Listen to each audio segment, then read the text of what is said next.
The encounter in the market. The market was alive with sound and movement, voices rising and falling, merchants shouting about fresh fruits, roasted meat, and shiny tools. People pushed past one another in narrow lanes. The air was thick with the smell of dust, smoke, and cooked food. It was the kind of place where no one cared about anyone else. Survival was the only law.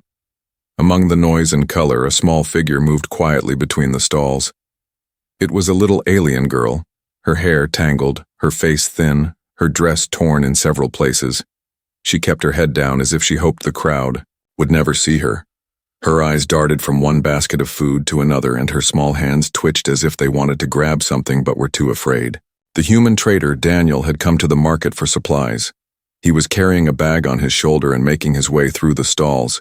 He was not rich, but he had enough to buy food and small tools. Unlike many others, he always paid fairly. He believed in simple honesty. As he turned toward a stall of bread, he noticed the little girl crouching nearby. She looked no older than 7 years in human measure. Her skin was pale with a faint silver tone that marked her as not from Earth. Her thin arms shook as she reached out toward a loaf of bread. She hesitated, pulled back, then tried again. This time her fingers closed around it, but before she could run, the merchant's sharp eyes caught her. "Thief!" the merchant shouted. His voice rising above the market noise, he grabbed the girl's arm and yanked her forward. The bread fell to the ground. People around turned their heads. Some laughed. Others shook their heads. None stepped forward to help. The girl's face went pale. She struggled, but her tiny arms were too weak. Daniel stopped walking, his hand tightening on the strap of his bag. He saw the fear in the girl's wide eyes. He saw how thin she was, ribs showing through her dress. She was starving, and now she was about to be punished. The merchant raised his hand as if to strike her.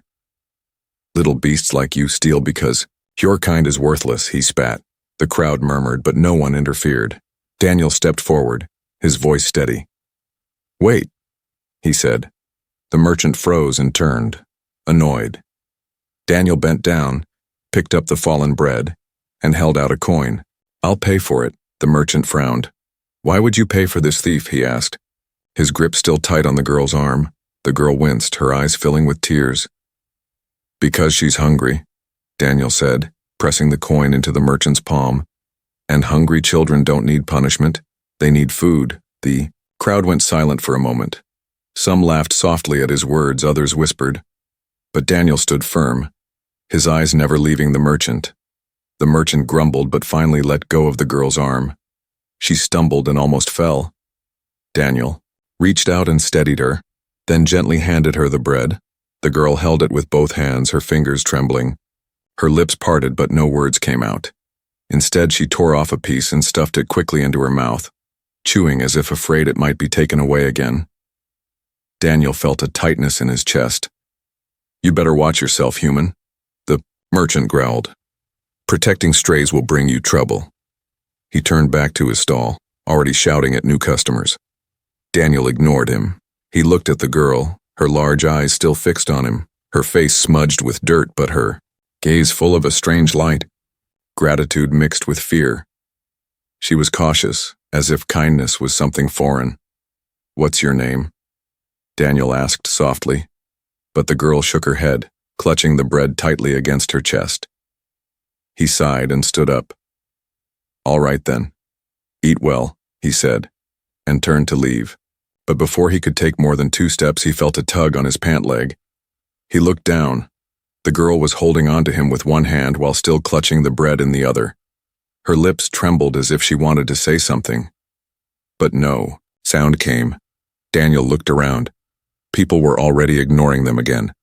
The market noise returned. Life moved on. But here, in the middle of the chaos, something small and fragile had taken hold of him. "Come on," he said gently, leading her to a quieter corner. He gave her water from his flask, and she drank quickly, some of it spilling down her chin. He smiled faintly. "Slow down. It's not going anywhere," he said. The girl finally whispered, her voice barely a breath. "Thank you." Her accent was strange, her words broken, but Daniel understood. It was enough to pierce his heart. He didn't know why he helped her. Maybe it was pity, maybe it was anger at the cruelty of the world. But as he watched her eat, he realized one thing. This little alien girl had no one, and for that brief moment he was the only one standing on her side. The market carried on. The sun lowered in the sky. Shadows stretched longer. But in that small corner, a bond had begun, fragile, but real. A human simple act of kindness had given a starving girl more than bread. It had given her hope. Days passed after the encounter in the market. Daniel could not stop thinking about the little alien girl, her thin hands, wide eyes, and the way she had clutched the bread as if it was her only treasure. He had seen hunger before, but this hunger was different. Raw and desperate, it made him uneasy. He returned to the market the next day, hoping to find her, moving between the stalls, scanning every shadow, every narrow lane, but she was nowhere to be seen. People around him paid no attention to the search. It was easy to disappear in this crowded place, but Daniel did not give up. As he walked past a stall selling shiny stones, a small voice called out, "Human." He turned sharply, and there she was, the little girl peeking from behind a pile of cloths, her hair more tangled than before, her dress even dirtier, her eyes wide and cautious. Daniel stepped closer slowly. "Hello again," he said softly, crouching to her level. "I thought I might not see you." The girl hesitated, glancing at the crowd around, then she ran forward, almost tripping, and pressed herself against him, clutching his sleeve. Daniel could feel how tiny she was, her body trembling, and he knew she had not eaten much in days. "You came back," he said quietly, smiling though his heart was heavy with worry. "Did you have enough to eat?" She shook her head, tears welling in her eyes. "No. Hungry," she whispered, her voice small and broken. "Mom. Hungry too." Daniel's stomach tightened. He had suspected she was alone, but now he learned she had a mother, older, frail, struggling, both of them surviving somehow. "Where is your mother?" he asked gently, kneeling down beside her. "Can you show me?" The girl hesitated, looking around nervously. "Follow, but quiet," she said, taking his hand, her fingers cold and fragile. They moved carefully between stalls, avoiding the busy paths. Daniel followed, sensing her fear, wondering what kind of life she had been forced to live. They reached a small, broken alley behind the market where a dim light flickered from a small fire. Sitting near the fire was an alien woman, thin, her skin pale like her daughter, her eyes filled with worry and exhaustion. She looked up sharply when she saw Daniel, her body tensed. "Who are you?" she asked, her voice weak but sharp, protective. Her daughter clung to her side, peeking at Daniel. I'm just a human," Daniel said slowly, raising his hands to show no threat. "I fed your daughter in the market. I want to help. If you let me." The woman's eyes narrowed, suspicion etched deep in her features. She studied him, the crowding fear and struggle of days reflected in her expression. Daniel could feel the tension, but he did not step back. He stayed calm, quiet, letting her decide. Finally, after a long moment, the woman relaxed slightly, her shoulders sagged. No food, no money, nowhere to go," she said softly, her words a whisper of despair. "We survive. Alone." Daniel nodded, his heart aching. "I can help," he said. "I have a place, some food and shelter. I can take you and your daughter, if you trust me." The woman's eyes flickered between hope and doubt, glancing at the fire, at the broken walls, then at Daniel. Her daughter tugged at her sleeve, whispering, "Please, we hungry." The mother's face softened. She looked at her child, then back at Daniel, hesitation still in her eyes. Finally, she said, "We follow." Her voice barely more than a breath, but it carried a decision. The little girl squealed quietly, clinging to Daniel's hand, her joy mixed with fear.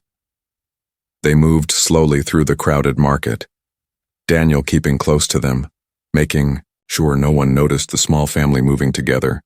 He could feel the weight of responsibility settling on him. The lives of these two fragile beings now rested in his hands. As they reached his small home on the edge of the town, he opened the door, letting them enter. The little girl's eyes widened at the sight of warmth, light, and food on the table.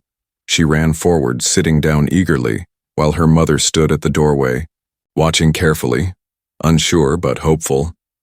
Daniel placed plates of food before them and watched silently as they ate, the woman helping her daughter, both of them shivering with relief and hunger. He felt a strange sense of fulfillment. He had only wanted to help one starving child, but now he realized he was saving 2 lives. He sat back, watching them quietly. The market noise far away now, replaced by the soft sounds of eating and small murmurs. He could see the bond between mother and daughter, the fear slowly melting into trust, and he felt a connection forming, fragile but real. For the first time in days, Daniel felt the weight of loneliness lift a little. The small family in front of him gave him purpose. He knew that this was only the beginning, that the days ahead would bring challenges, but also hope. And in that moment, he made a silent promise to protect them. The sun set behind the buildings, casting long shadows across the room, but inside, the warmth of food, safety, and care filled the space.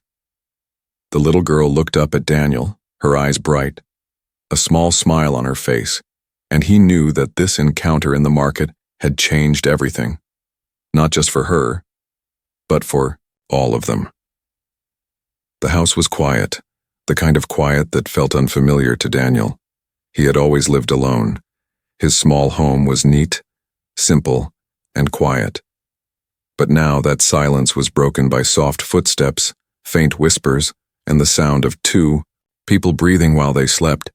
The little alien girl was curled up on the old couch, hugging a pillow like it was a treasure. Her pale hair was messy, but her small smile remained even in sleep.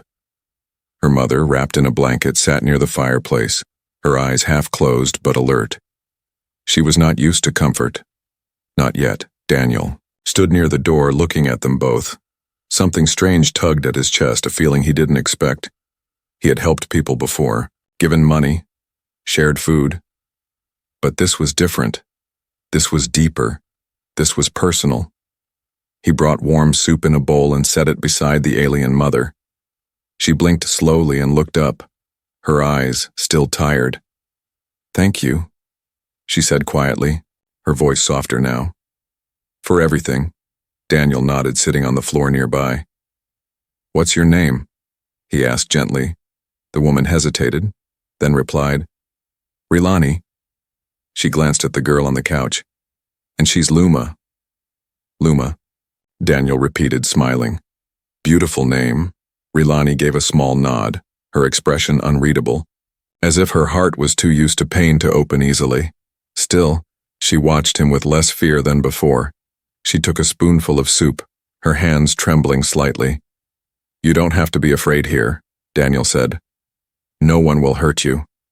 Rilani looked at him, her voice a whisper. "You don't even know us, why do you care?" Daniel leaned back, looking up at the ceiling. "I don't know," he admitted, "but the moment I saw Luma in the market, something felt wrong, letting her go hungry, letting others treat her like trash. It didn't feel right." Rilani stared at the soup, then spoke again. "Our kind. We were exiled. They called Luma defective. Too small, too quiet, not strong enough." Her voice broke slightly. "I refused to let them harm her, so I ran." Daniel felt a heaviness in his chest. "So they threw you out for protecting your own child," he said, more statement than question. Rilani nodded slowly. "They said we were a stain on the clan." Daniel clenched his fists gently. "That's not how it works here," he said. "At least not with me." The fireplace crackled softly, filling the silence that followed across the room. Luma stirred in her sleep, letting out a small sound like a sigh. Rilani looked over quickly, her motherly instinct clear. Daniel noticed the change in her eyes, the fear replaced by something warmer. The next morning, Daniel woke up early, the sun rising behind the hills, painting golden light through the windows. He walked into the small kitchen and began preparing breakfast, eggs, bread, and fruit. The smell filled the house slowly. Luma appeared first, rubbing her eyes, her bare feet padding on the wooden floor. She looked at the table, then at Daniel, and smiled. He smiled back and waved her over. "Good morning," he said, handing her a slice of bread. She took it politely. Sitting quietly at the table, she was still shy, still guarded. but there was a difference in her eyes. Trust. A few minutes later, Rilani stepped in, her hair combed back, wearing one of the long shirts Daniel had lent her, too big for her slim frame but clean and warm. She nodded at him. "It smells nice," she said softly. Daniel served the food without a word, letting them eat. He didn't want to overwhelm them with questions. Instead, he watched and listened, the way Luma looked, at her mother for guidance, the way Rilani always kept her body between her daughter and the door, even when no danger was near. As they ate, Daniel finally spoke. "You can stay here as long as you want." Rilani froze, her fork halfway to her mouth. "Are you sure?" she asked. "We don't want to be a burden." "You're not," Daniel said firmly, "and no one deserves to sleep in the dirt or beg for crumbs." Luma looked up, her voice small. Can I help you clean things?" Daniel smiled. "Only if you want to." She nodded fast, clearly excited by the idea. It wasn't much, but to her, being useful meant being accepted. That day, Luma followed Daniel everywhere, helping him carry firewood, wipe shelves, and organize tools. She was clumsy, often dropping things, but every time she did, she looked up at Daniel like she feared he'd yell. He never did. Instead, he laughed and said, "Try again." And she smiled each time. Rilani watched from the doorway, her arms crossed, her eyes soft. She didn't say much, but Daniel knew. She was watching every detail, learning his patterns, trying to see if this human truly meant no harm. As the sun began to set, the three of them sat outside, the wind soft, the sky a mix of orange and blue. Daniel handed them both warm tea. Luma leaned against her mother. Her eyelids heavy with sleep, Rilani looked at Daniel, her voice low. "I never thought we'd feel safe again." Daniel looked at them, both fragile yet strong, and said, "You are now." The strange bond between them was no longer strange. It was real, growing stronger with each word, each meal, each smile. Something new was forming. A small family, born not by blood, but by kindness. And none of them would ever be the same again. The night outside was still, but inside Daniel's home the silence carried weight, not fear, but memory. Rilani sat near the fireplace, her eyes watching the flame dance quietly. Luma was fast asleep on a pile of soft blankets, curled up like a kitten, her breathing steady now, no longer shaky like the first few nights. Daniel had gone to bed early, tired after repairing the roof tiles with Luma's help, but Rilani could not sleep. Not yet. The warmth of the house felt almost unreal. To her, it had been so long since she had rested without one eye open. Every day in exile had taught her to stay alert, stay low and trust no one. And yet here she was, sitting in a human's home, with a full belly, dry clothes, and her child sleeping safely beside her. She reached toward the fire and whispered, something in her alien tongue, a quiet prayer of thanks or perhaps a warning to herself not to get too comfortable. The floor creaked gently and she turned, startled. Daniel was standing near the hallway, rubbing his eyes, his hair messy from sleep. "I heard you moving," he said softly. "Are you all right?" "I didn't mean to wake you," Rilani replied quickly, pulling her hand away from the flame. "You didn't," he said, walking toward the fireplace. He sat down on the rug across from her, stretching his legs out. "Can't sleep either." They sat in silence for a moment, the firelight flickering between them, shadows playing across the wooden walls. Rilani looked down at her hands, her voice uncertain. "I've been thinking, maybe we should leave before we bring danger to you." Daniel frowned. "What do you mean?" She met his eyes, her voice quieter now. "The settlement. The people who cast us out. They will not stay silent forever. They may come looking, and when they do, they will not care who gets hurt." Daniel leaned forward, elbows on his knees. "Then let them come." Her eyes widened a little, surprised by his answer. He continued, "You're not just strangers anymore, not to me. Luma's laughter fills this house now. Your voice is part of the quiet. You belong here as much as I do." Rilani swallowed, unsure how to respond. Her heart moved in ways she didn't expect. She took a shaky breath and whispered, I never told you what happened the day we ran.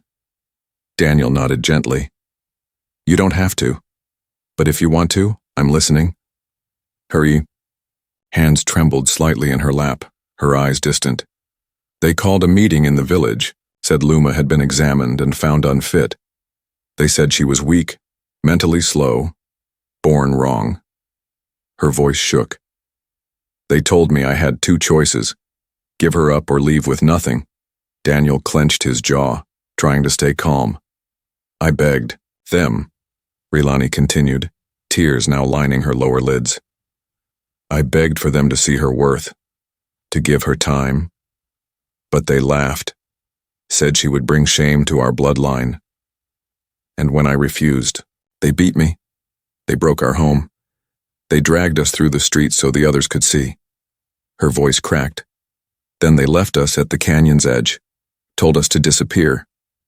Daniel reached out, placing his hand gently over hers. Her fingers flinched at first, but then stilled. I'm so sorry, he said, his voice low. They're monsters for doing that.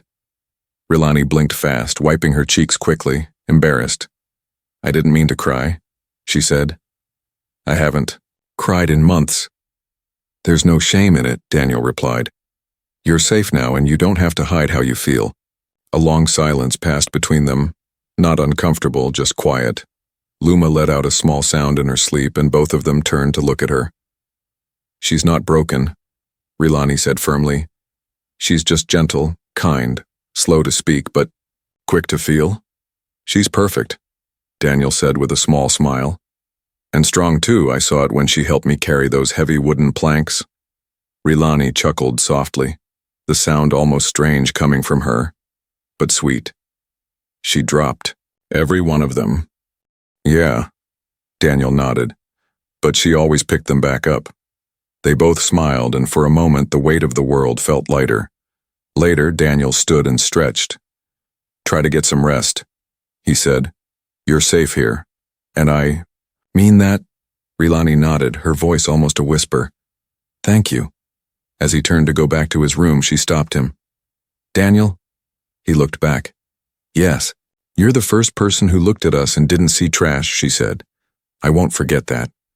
Daniel held her gaze for a moment, then replied, I didn't see trash, I saw two people worth protecting. And with that, he walked away, leaving Rilani alone with the fire. She stared at the flames for a long time, then slowly lay down beside her daughter, wrapping an arm around Luma's tiny frame. Outside, the wind whispered through the trees, and far beyond the hills, eyes were already watching. But for now, in this small house filled with warmth, a broken mother and her child slept in peace, and the man who gave them shelter stood ready for whatever came next. Morning came with the golden light shining through the wooden windows. Birds chirped outside, and the sound of fire crackling in the hearth filled the small home. Daniel was in the kitchen, slicing bread while Luma sat. At the table, swinging her legs and humming softly, Rilani stood near the door, her long silver hair now brushed neatly, her clothes clean and fresh. She looked more like a mother and less like a refugee. The change was small but powerful. Daniel noticed it and smiled. You two are starting to look comfortable, he said, handing Luma a piece of bread. She slept all night without waking, Rilani said with quiet pride. That hasn't happened in months. That's a good sign. Daniel nodded. Means she feels safe here. Rilani gave a small nod, but her eyes turned distant again as if her heart knew peace didn't last forever. That afternoon, Daniel walked to the nearby hill to check his water lines. Luma stayed behind with Rilani, painting pictures on the floor using bits of crushed fruit as color. Her soft giggles echoed through the house. Rilani watched her daughter closely, knowing such joy was rare and fragile. But just before sunset, that fragile peace was broken. 3. Figures appeared at the edge of the property, tall and cloaked in dark robes, their movements smooth, silent, their faces hidden beneath hoods. They carried thin silver rods at their sides, symbols of control in Rilani's old village. Rilani saw them from the window, her heart freezing.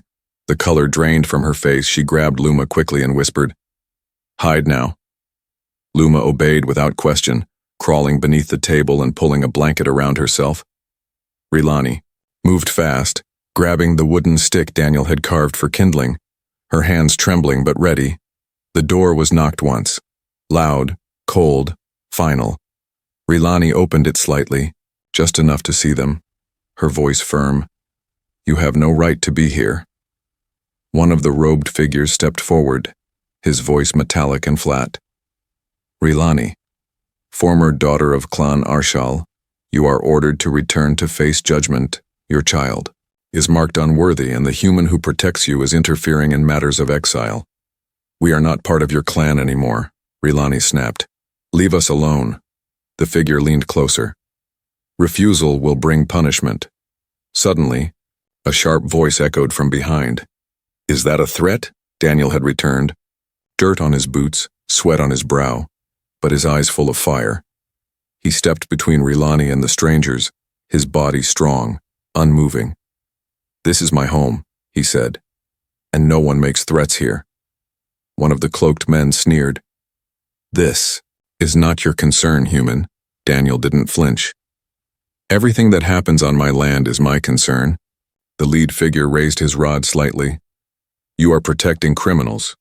I'm protecting a mother and child," Daniel said, voice sharp. "If that makes me a criminal to you, then so be it." Behind him, Rilani stood taller, her eyes burning with something deeper. Strength. "You won't take her," she said, stepping beside Daniel. "You won't take either of us." There was silence, a heavy moment where no one moved. The wind passed between them, carrying tension like smoke. Finally, the lead figure spoke. "You've been warned," he said coldly. "We'll return, and next time, it won't be with words." Then they turned and left, disappearing into the fading light like shadows returning to the forest. Daniel shut the door slowly, locking it, his jaw tight. "They'll be back," Rilani said, her voice calm but her fingers trembling. "Let them come," Daniel replied, turning to face her. "I won't let anyone touch you or Luma." She stared at him for a long moment, then lowered her gaze.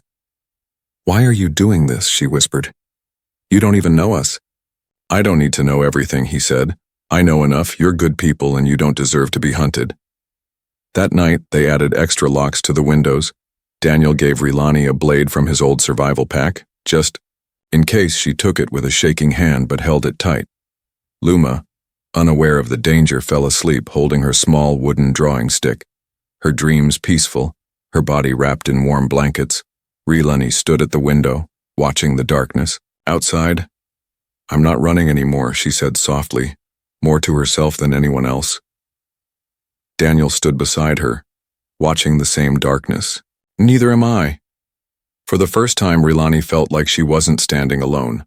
The bond between them had grown stronger, not just kindness now, but something fiercer, something unbreakable. The threat had returned, yes, but this time, the little family had something they never had before: a protector, a home, and a reason to fight back. Morning arrived like a quiet breath, but the peace in Daniel's home was thin like glass, ready to crack. He stood outside, hammering wooden boards into place, adding reinforcements to the windows and door. Inside, Rilani helped Luma fold blankets and tidy the small room. But her ears stayed sharp, always listening, always alert. The memory of the cloaked strangers hadn't faded, their cold words still echoed in her mind. Daniel didn't say much that morning. His hands were busy, his thoughts louder than his voice. He kept remembering the way the alien enforcers spoke to Rilani, as if she was dirt, as if Luma didn't deserve to exist. He had seen cruelty in many forms: wars, politics, hunger. But this felt personal. By midday, he finished reinforcing the outer wall, then walked inside and looked at Rilani and Luma, both sitting near the fireplace, the girl drawing with a stick on the wooden floor, the mother watching her, half smiling, half fearing what the next day might bring. "I'm going to the Central Post," Daniel said, grabbing his jacket. "I need to talk to someone." Rilani stood quickly. "Is it safe?" He gave a small nod. "I'll be back before nightfall. Stay inside. Don't open the door unless you hear my knock." Luma looked up, her big eyes blinking. You promise you'll come back? Daniel smiled and bent down, ruffling her soft hair. I promise. The walk to the central post took an hour. The roads were empty, dust blowing across cracked stone. He passed old buildings and farmlands left to rot. When he reached the outpost, he knocked twice on the heavy door, a voice answered, and after a moment the door opened slightly. A bearded man peeked out, eyes narrowing. Daniel, he said, didn't expect to see you. I need help, Meek, Daniel replied, stepping inside. Mike was an old friend from his early settlement days, a man who once fought in defense squads, now retired, now quiet. Over tea, Daniel explained everything. The girl, her mother, the exile, and the cloaked ones who came with threats. Mike leaned back, his face unreadable. You're telling me you're protecting a cast-out and her daughter. I'm not protecting criminals, Daniel said firmly. I'm protecting lives. Mick scratched his beard, then nodded slowly. I can't promise the law will help, but I know a few who still have a spine. I'll pass word quietly. Maybe we can get a warning system up, maybe even call in a watcher. Anything, Daniel said. I'm drawing the line. They step on my land again, I push back. Mike looked him in the eyes. Then you better be ready, because if they're who I think they are, they won't walk away next time. They'll bring fire. I'll bring mine too, Daniel said. Standing, he left with a new sense of weight in his chest, but also a growing fire, not just anger but purpose. When he reached home, the sun was falling behind the hills, the sky painted in deep orange and gold. He knocked 4 times, too slow, too fast, just like he promised. The door opened and Rilani pulled him inside quickly. You're safe, she whispered. Relief flooding her face, Luma jumped into his arms, giggling. You're back. Daniel held her gently, then looked at Rilani. They'll return, but this time I'll be ready. That night, Daniel sat with Rilani in the quiet living room, Luma already asleep, her tiny form wrapped in a blanket. I told a friend about what happened, Daniel said. He's passing the word, trying to set up a watch. Rilani nodded, her hands folded tightly in her lap. They won't stop, she said. They believe they are pure, clean, and everything else is filth. They believe my daughter is poison. Daniel leaned forward, his eyes hard. They're wrong. Luma is kind, smart, and strong. She's small, Rilani said, and they think small is weak. Daniel smiled slightly. Then they've never seen what the small can become when they have something worth protecting. Silence wrapped around them, thick but not heavy. Rilani looked into the fire and spoke again. When they come, I want to fight too, Daniel. Turned to her slowly. Are you sure? She nodded once, her voice steady. I won't run again. Not while she sleeps in that room. Not while we finally have something to call home. Daniel placed a hand gently on hers. Then we stand together. That night, while the fire burned low, Daniel sat with a rifle in his lap, cleaning it slowly. Rilani sat beside him, sharpening a blade. In that small house at the edge of the settlement, a new line had been drawn, not in dirt, not in law, but in spirit. They were not just hiding anymore, they were protecting, defending, and ready to push back. Outside, the wind moved through the trees, carrying the scent of ash. But inside there was warmth, there was will. And in that home, the line was clear. Cross it, and face a human who refused to let good people suffer again. The night was thick with silence, the kind that pressed against the windows like fog. Daniel sat in his chair with the rifle across his lap, the fire low, casting flickering shadows on the walls. Across the room, Rilani sat cross-legged on the floor, carefully sharpening her knife with a stone. Her movements slow, focused, calm, but her eyes showed something deeper, determination and fear twisted together. Luma slept in the corner under blankets, a soft whistle in her breathing, peaceful in a way only children could be. Unaware of the storm waiting beyond the hills, Daniel's eyes were on the window, always returning to the same point, the dark forest line where the trees stood. Like silent watchers, he hadn't said much in the last hour. Neither had Rilani, they didn't need to. The weight of the coming moment sat between them like a shadow, Suddenly, Rilani sat up straighter, her body alert. "Do you smell that?" she whispered. Daniel stood quickly, walking to the window. He opened it just slightly, and then he smelled it too. Smoke. In the distance beyond the hills, a faint red glow flickered, slow and low at first, but growing with each passing moment. He grabbed a pair of binoculars from the shelf and stepped outside. Rilani followed close behind, barefoot and silent. The wind carried ash now, light and soft, like black snow. Daniel lifted the binoculars and stared toward the glow. "They've started burning the forest," he said quietly. "They're clearing a path." "For us," Rilani finished, her voice sharp and cold. They watched in silence as the red glow grew brighter, the flames licking up through the trees, sparks dancing high into the night sky. "They're not hiding anymore," Daniel said. "They want us to see them coming." Rilani's hand clenched tighter around the knife in her belt. "They want fear." Daniel turned toward her. "Then we'll give them something else. By morning." The air was thick with smoke. Luma woke up coughing softly, her eyes blinking fast as Daniel handed her a wet cloth to cover her mouth. He knelt beside her. "There's a fire outside far from us, but we're safe here." "Are they coming?" she asked, voice muffled by the cloth. Daniel didn't lie. "Yes, but we're ready." Luma didn't cry. She simply nodded and looked at her mother, who took her hand and squeezed it. That day, Daniel built a fire barrier around the house using damp earth and old planks soaked in water. Rilani helped him carry buckets from the creek, her hands blistering but her face never showing pain. The sun hung low in the sky by late afternoon, but the glow beyond the hills had spread. Now they could hear faint cracks and roars of trees falling in the distance. Daniel moved faster, checking the windows, loading his rifle, placing sharpened sticks into the ground around the house. He created traps not to kill, but to slow, to warn, to delay.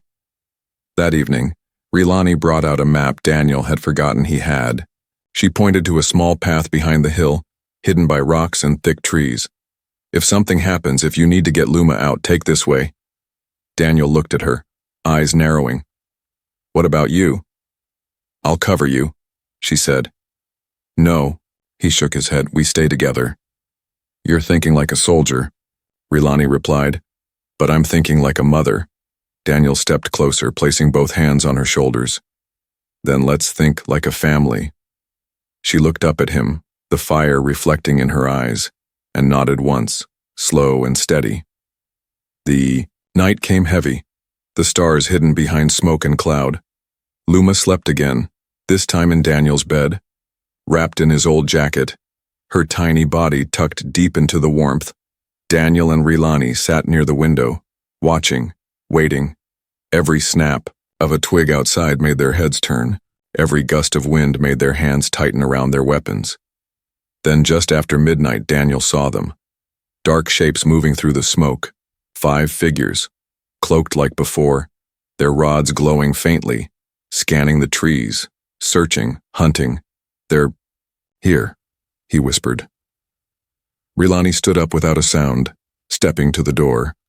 Daniel looked at her. "This is our line, Rilani." "I won't let them touch her," she said, eyes burning with fire. "And I won't let them take either of you," he added. Outside, the fire from the forest crackled in the distance, its light glowing orange across the land. The enemy approached with silent steps, thinking they would catch a broken family, hiding in fear. But what they found waiting in the shadows was not fear. It was a human with fire in his heart, a mother who had already survived exile and a child who had taught them both what it meant to fight for something more. The line had been drawn, and now it would be defended, not with anger, but with purpose. Not with hate, but with love that refused to be broken. The fire in the distance was no longer just theirs. It now burned behind Daniel's eyes too.